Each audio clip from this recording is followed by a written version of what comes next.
The Washington Commanders have signed Martavis Bryant and are working Jahan Dotson in the slot. So, what is the deal with the wide receiver situation in Washington, D.C.? We're going to look at the good, the bad, and the ugly with the Martavis Bryant signing next on Washington Football Maniacs.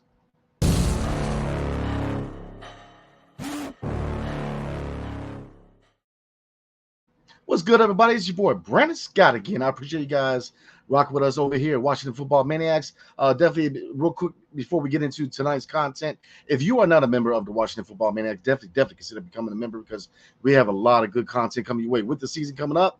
Preseason game number 2 is on Saturday, so we're going to do a live recap with that.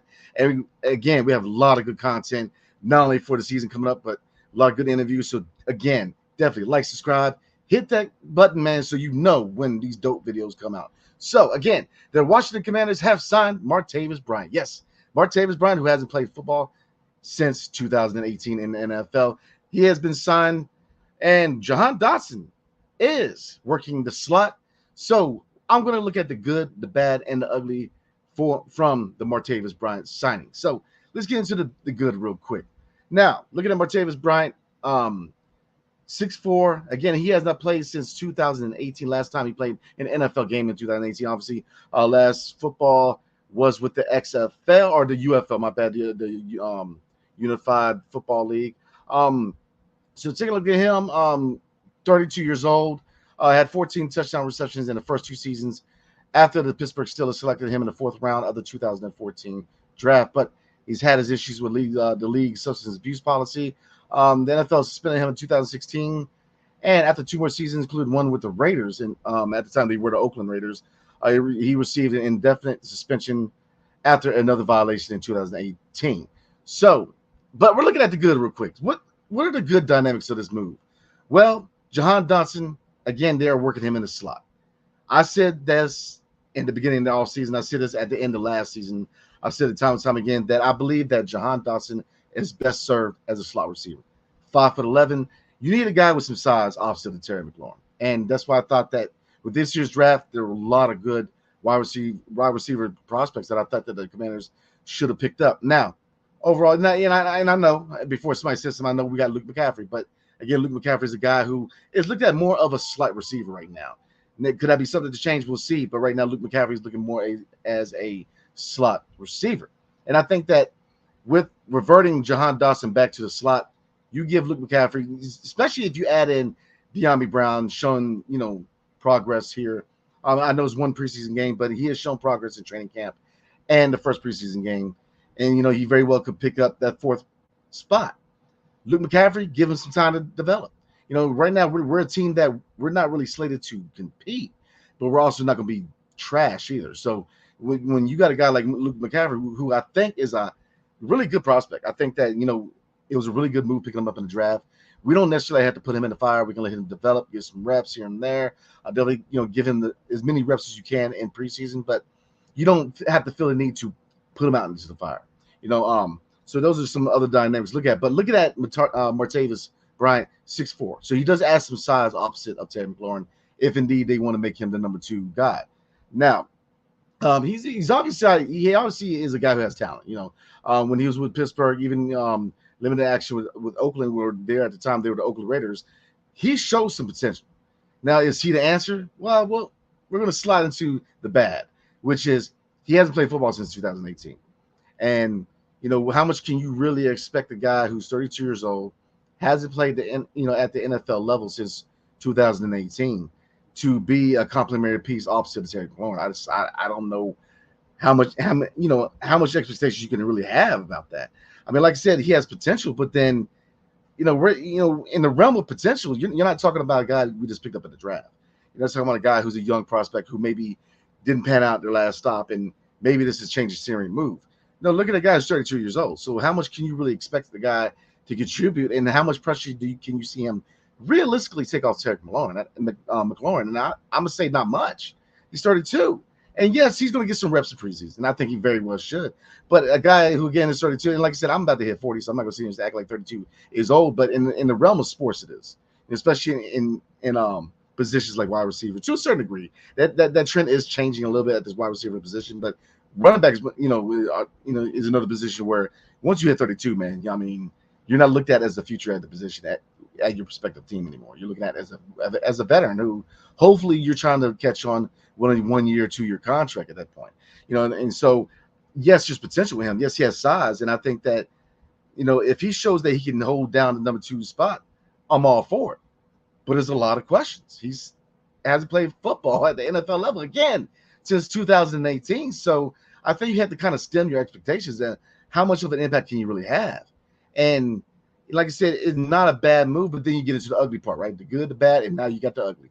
I mean, he's had issues with substance abuse. Now, do I think that marijuana is the devil? No, I think that it should be legalized on a national level. And for the reason for that is that one, you're going to curb a lot of drug sales coming over from places like Mexico or other places, and two, it's going to take a lot of pressure off the opioid epidemic. So I think that marijuana is definitely something that could be legalized on a national point. Now, obviously, this is not a political channel, so I'm going to kind of divert from that. But saying that, you're looking at leagues like the NFL, the NBA. I mean, the NBA doesn't even test for it anymore. And you're looking at pretty much across the board. Most leagues aren't even testing for it and aren't even penalizing people for using marijuana to deal with pain.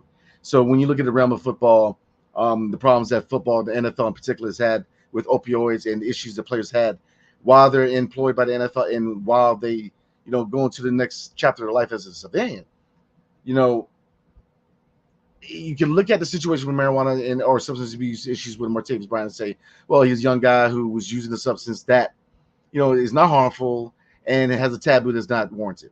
Fair enough. But then it was still illegal.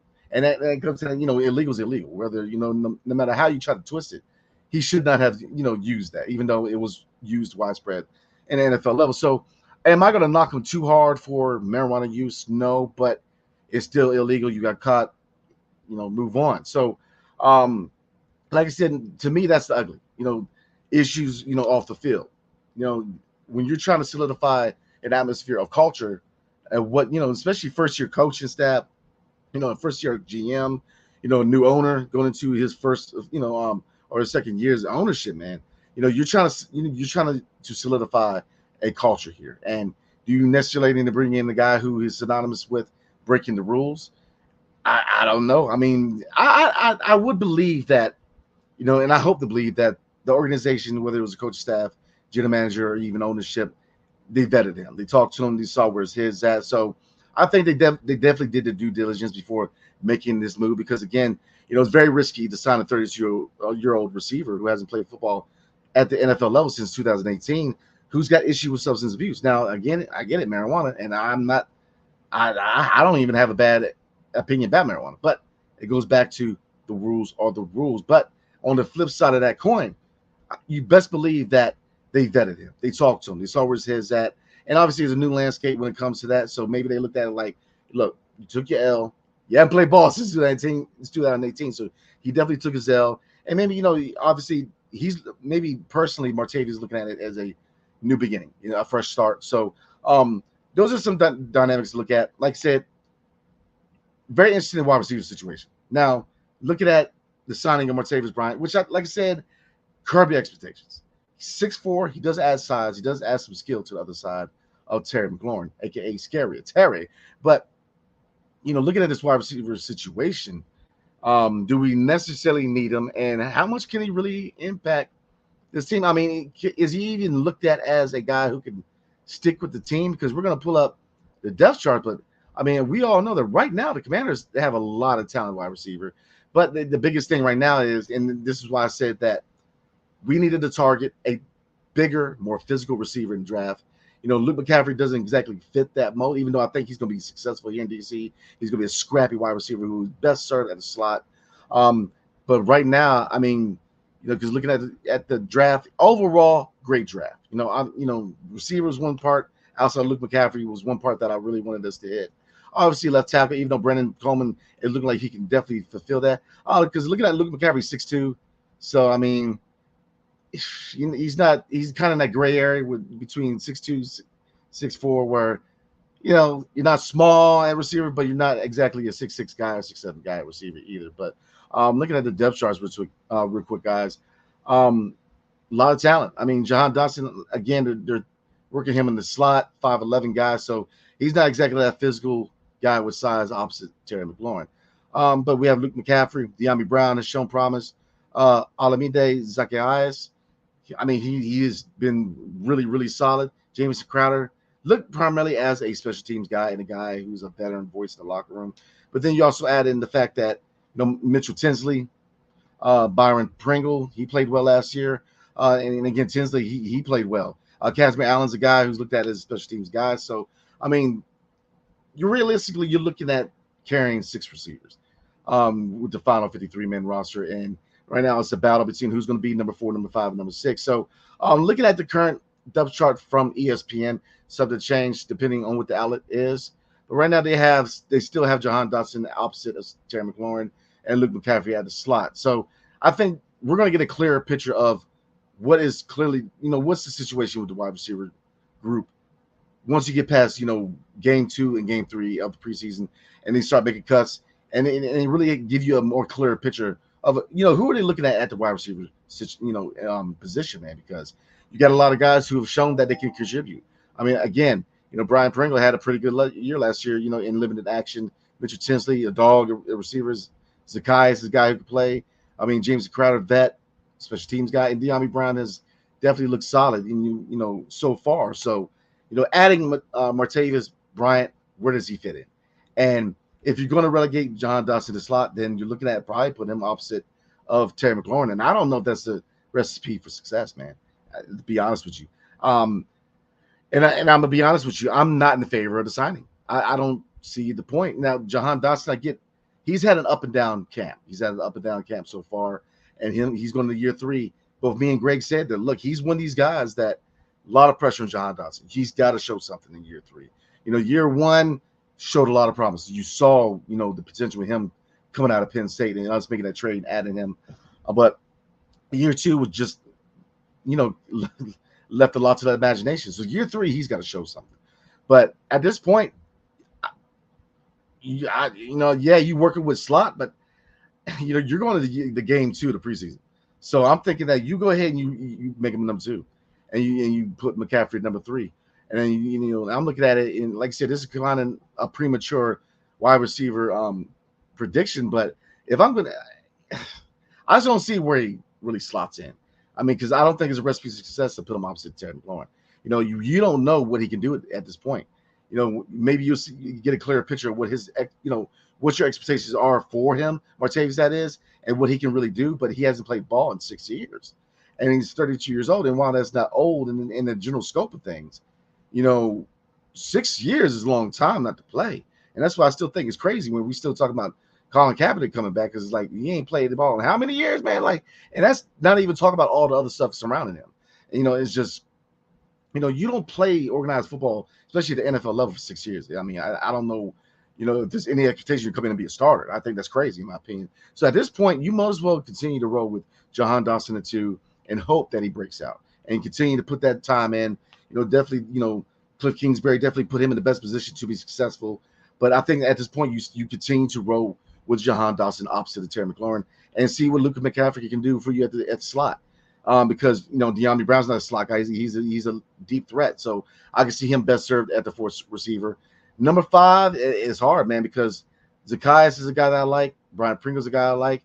But you could see Martavis, and that's another thing. Right now, it's not guaranteed he makes a team.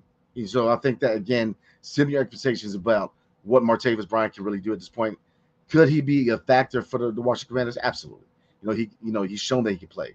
But right now, we're seeing if he can just make it through preseason game 1 and 2 and see if he can contribute. And if he can, cool. Then we'll talk about the wide receiver situation in depth, because that's a decision that I don't want, man, because you have a lot of talent with receiver, in my opinion.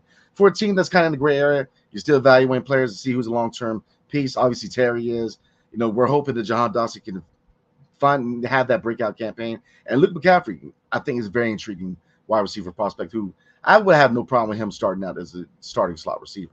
But, looking at the rest of the receiver group, obviously, looking at 5, I think they're going to carry 6 receivers. And, Martavis Bryant, I don't think is really a threat for anybody right now. I think they're kind of looking at it like, can this be a reclamation project? Can we see if we can get him straight? But what his potential fit is, right now he's a guy that's just trying to make the team, in my opinion. So I'm not going to put too much on this move because I think that I personally don't understand the move. I think that what we have is enough, but I can looking at it through the lens of a reclamation project. Maybe you could be a special teams guy to see if you can figure him out. We'll see. So you guys and let us know in the comments section. What are you guys thinking? Do you like the move for Martavis Bryant? Do you not like the move, and why? And where do you see where do you see him slotting in? Is he a threat to maybe start? Because I don't think so. But you guys, let me know what you guys think.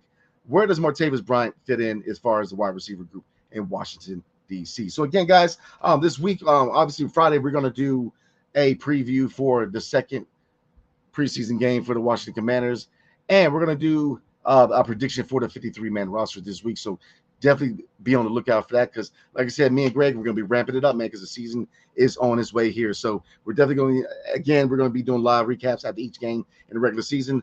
We didn't do a live recap for the first preseason game, but we will be doing a live recap for preseason game 1 and 2, and obviously after every regular season game. So again, appreciate you guys, man. And we will see you guys later on this week, man. We're going to predict the 53-man roster. And again, on Friday, we're going to do a preseason game number 2 preview. So definitely be on the lookout for that. So again, appreciate you guys, man.